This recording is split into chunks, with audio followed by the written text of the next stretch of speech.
and welcome back to another episode of TPS. NFL fans and pundits are focusing mostly on the top picks from this year's NFL draft, namely Kyler Murray, Nick Bosa, and Quinnen Williams, among others. These are the guys with the biggest skill sets and all the hype. It's easy for some fans and prognosticators to stop caring after the second or third round, but you really need to pay attention to every pick. Wasn't Tom Brady a sixth rounder or something? The truth is, every guy taken in the draft has the chance to be a star. I'm Justin Fraction, and today we present 10 potential late-round hidden gems from the 2019 NFL Draft. At TPS, we post videos every single day, so don't forget to click the subscribe button to subscribe. Then click the notification bell to be notified when we post a new video. And if you have any ideas for cool videos, let us know in the comments section. You never know, we might use one and give you a shout-out. Number 10, QUINCY Williams.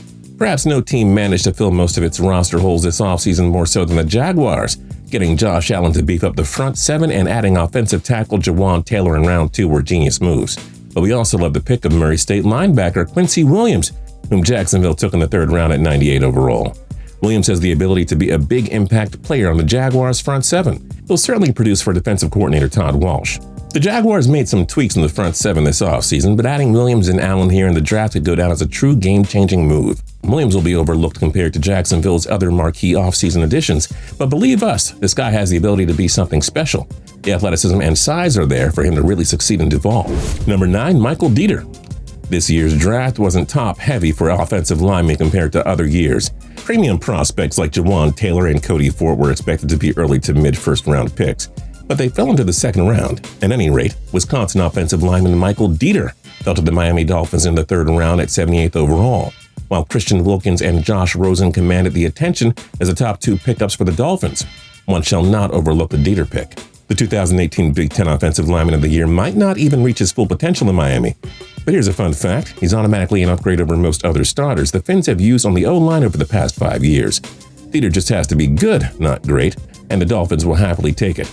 He was one of the most polished offensive lineman prospects coming into this draft, but he fell because other teams prioritized other needs. Well, the Dolphins aren't complaining one bit. They'll take guys like DEITER when they can get them. Number 8, Justice Hill. This wasn't a heavy draft for running backs.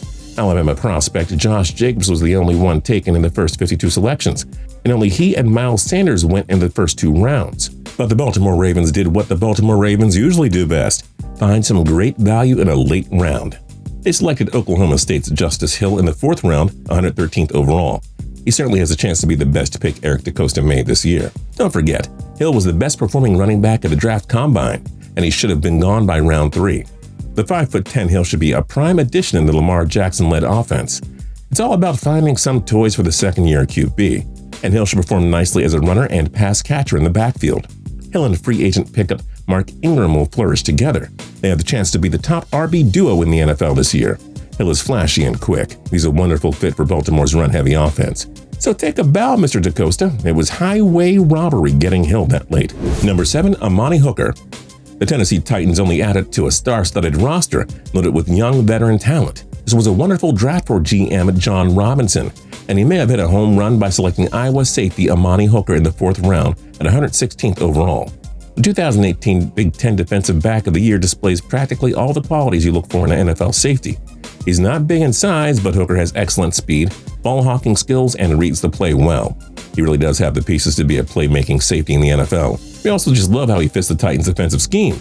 Hooker should fare just fine under head coach Mike Vrabel, whose defense is built around speed and aggressive ball-hawking defensive backs. You see, Hooker fits the bill in the Music City. Number 6, JARRETT STIDHAM. Bill Belichick has drafted a handful of supposed Tom Brady successors in the past. Remember Ryan Mallett? Obviously, Jimmy Garoppolo rings a bell too, but we're banking on his latest pick to be the guy that eventually takes over the reins. Belichick got Auburn signal caller JARRETT STIDHAM in the 4th round, 133rd overall. They actually got this pick in a trade with the Rams and were totally in love with it. Belichick turned a 6th-round draft pick into a 6-time Super Bowl champion. He turned a nobody named Matt Castle into an 11-game winner. He turned Garoppolo into an $137.5 million man. So who's to doubt Belichick's ability to turn Stidham into a stud? The 6'2" quarterback obviously has his flaws, but so did Brady in college. Thing is, Stidham fits the Belichick mold. He's very smart with the football and takes care of it. Like Brady, Stidham excels in finding the open receiver and getting the ball out quickly. Now, let's be honest, Brady probably isn't playing until 45, but Stidham will have the luxury of being mentored by TB12 for at least a year, and probably a minimum of 2 years, perhaps even 3. And when all is said and done, Stidham should eventually take over comfortably as a starter in Foxborough. We might not see him for 3 years, but who cares? Belichick found a QB he likes and has time to work with. And when all is said and done, Stidham should eventually take over comfortably as a starter in Foxborough. We might not see him for 3 years, but who cares? Belichick found a QB he likes and has time to work with him. The succession plan should go smoothly. Number 5, MAXX CROSBY. It's easy to criticize the Oakland Raiders trio of first-round picks, but we won't allow anyone to complain about John Gruden and Mike Mayock's opting to take defensive end MAXX CROSBY. The Eastern Michigan product was taken in the 4th round with the 106th pick. How he fell to Oakland so late is quite surprising, but Crosby has a chance to really grow into a star here for the Raiders. Crosby is coming off of a 7.5 sack season in Eastern Michigan.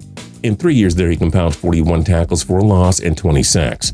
Crosby should be able to emerge as a reliable off-the-edge pass rusher, something Oakland lacked big time in 2018.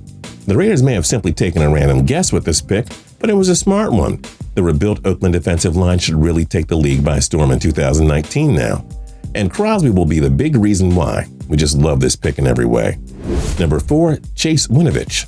Maybe the Michigan defensive end didn't drop as much as some of you expected, but it feels like a guy with his tools and overall game should have gone much earlier. In the end, Belichick and the Patriots waited patiently and got their Trey Flowers replacement in the 3rd round with the 77th overall selection. Belichick has a long history of turning little-known guys into premium pass rushers. The 6'3", 256-pound Winovich is nasty and in your face in the line of scrimmage. Now that's the type of guy that Belichick likes to build a defensive line around. The match on paper can't be any better. Winovich had 18.5 sacks and 43 tackles for a loss during his time at Michigan. If all goes the Patriots' way, Winovich will end up being this team's next great pass rusher, and Belichick will have found him in the midst of the 3rd round. Just another Foxborough bargain or whatever you want to call it. Number 3, HAKEEM BUTLER. Take a look back on mock drafts all over the place and you'll find that many folks had Butler going anywhere from the 1st to 3rd round. Instead, the Iowa State product fell to the Arizona Cardinals in the 4th round at 103rd overall. Butler is among the talented but not quite elite wideout products in this class. A lot of these picks are hit or miss, but with the Cardinals, they're taking a low risk on Butler, and we love the odds of him succeeding in Arizona. Butler's big at 6'5" and 227 pounds. He's not that fast as a receiver, which could have hurt his value here. That said, Butler is like Brandon Marshall in that he can jump up and snatch those balls away from defenders. He'll win the one-on-one battles and should do plenty of damage in the red zone. We're not sure if Butler will light up the scoreboard every night, but he should be a nice security blanket for Kyler Murray. He'll make some jaw-dropping catches and will be a go-to guy in the red zone. This is a nice pickup for Arizona, and Butler has a chance to be the best wide receiver of this class. Number 2, Jalen Ferguson. For a while, it wasn't crazy to believe that Louisiana Tech defensive end Jalen Ferguson would be a late 1st or early 2nd round pick. But as usual, the Baltimore Ravens found great value late, selecting Ferguson in the 3rd round with the 85th pick. Ferguson is bound to make quite the impact on Baltimore's defense. This team did lose Terrell Suggs in free agency after all. Ferguson will be given every chance in Don Martindale's defense, plain and simple. Ferguson is just the perfect fit for this Baltimore D. Physical, athletic, and quick for a guy at 6'5", 271 pounds. Again, a player with this skill set should have been gone by round 2, but somehow, in some way, Ferguson fell to the Ravens in round 3. What a weekend it was for this team in Nashville. Number 1, DeIonte Thompson. The Alabama safety should have gone in the 2nd round or in the middle of the 3rd round at the absolute latest, but a knee condition saw Thompson's stock plummet mightily, and he had to wait until the 5th round to hear his name called. Finally, the Arizona Cardinals took Thompson with the 139th selection, and boy oh boy do we expect the 2-time national champion with the Crimson Tide to make other teams pay for it. Folks, this is a 2018 consensus All-American, and the 6'1", 195-pound safety should be a big-time impact player in Arizona's defense. Thompson has all the tools you want in NFL safety. He's got a good size, good physicality, tremendous ball-hawking skills, and excellent on-field vision. Thompson should be a nice fit in Arizona's revamped secondary under new defensive coordinator Vance Joseph. The Cardinals are led by Pro Bowl corner Patrick Peterson, and they added another stud in corner Byron Murphy with their 2nd-round pick. Thompson should be an excellent addition to the Arizona secondary. Again, this guy simply has all the makings to be a Pro Bowl safety. It's odd how one question mark scared all of these teams. Arizona had one of the best drafts here in 2019. Kyler Murray stole the headlines, of course, but don't overlook Thompson. He truly has a chance to be their best pick from 2019 and the biggest deal of the entire draft class. Who do you think will be the biggest late-round gem of the 2019 NFL Draft? Let us know your thoughts in the comment section down below, and don't forget to like, comment, and subscribe. We'll see you guys next time.